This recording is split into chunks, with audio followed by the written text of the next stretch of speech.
అలసిపోయినట్టున్నారు. రెండవ శిష్యుడు, అవునవును పాపం కదా.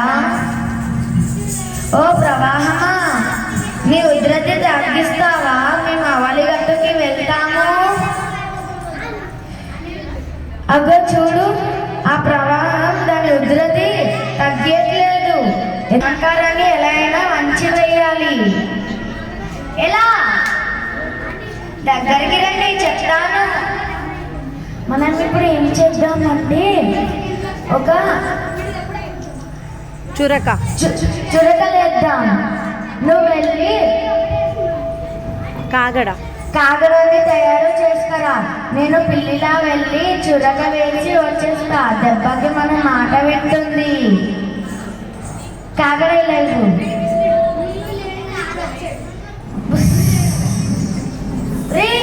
అందరూ వెళ్ళగలరా? దానికి మెలుగు వచ్చినట్టుంది, బుసలు కొడుతుంది. ఇది ఇప్పుడు ఏం చేద్దామంటే అది పడుకునేంతసేపు మనం ఇక్కడ ఎదురు చూసి అది పడుకోగానే మళ్ళీ చురకలేద్దాం. అప్పుడు మళ్ళీ అరే చురకేంటి అంటే ఏమైతుందంటే గుజ్జుని వస్తుంది. ఫోన్ దూరం తీసుకెళ్ళు అన్న. శబ్దం రావట్లేదురా? అవునరా. ఇప్పుడు మనం నిద్రాభంగం కలవకుండా మనం మన గురువుని ఎత్తుకొని అవలిగట్టుకి వెళ్దాం.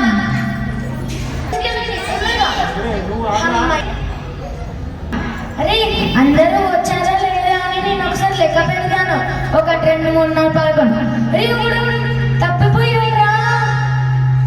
ఆగు, నేను లెక్క వేస్తా. 1 2 3 4 5 6 11. అరే అవునురా. అయితే నేను ఈ ప్రవాహం మనల్లో ఒకరిని మింగేసినట్టుందిరా. ఓ పాపిష్ట ప్రవాహమా, మాలో ఒకరిని మింగేసావా? అయ్యో గురువు గారు, ఏం చేద్దాం?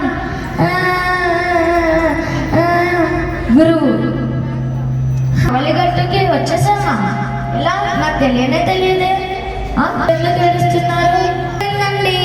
మాలో ఒకరిని పాపిష్టి ప్రవాహం మింగేసిందండి. ఎలా? మీరు లెక్క పెట్టారా? లెక్క పెట్టారా అంటారేంటండి? లెక్కించాము. 12 మందికి 11 మంది అవుతున్నారు. లెక్క వేశారా? ఒకసారి మళ్ళీ లెక్కేయండి. ఆగండి, మేమున్న లెక్క వేస్తాం. 1 2 3 4 11. చూడండి,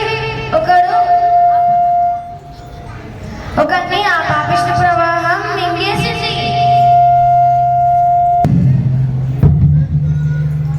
అలాగా? అయితే మీరు వరుసగా నిల్చోండి.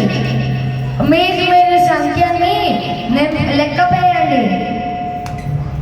నేను 1, నేను 2, నేను 3, నేను 4, నేను 5, నేను 6, నాది 7వ సంఖ్య, నేను 8, నేను 9, 10 నేను, 11 అయితే నేనే. అంటే 12వని నేనే. అంటే నన్ను ఈ ప్రవాహం మింగేయలేదు. ఏ గురువు గారు, మీరు నన్ను కాపాడారు. మీకు ధన్యవాదాలు. నన్ను ఈ ప్రవాహం మింగేయలేదు.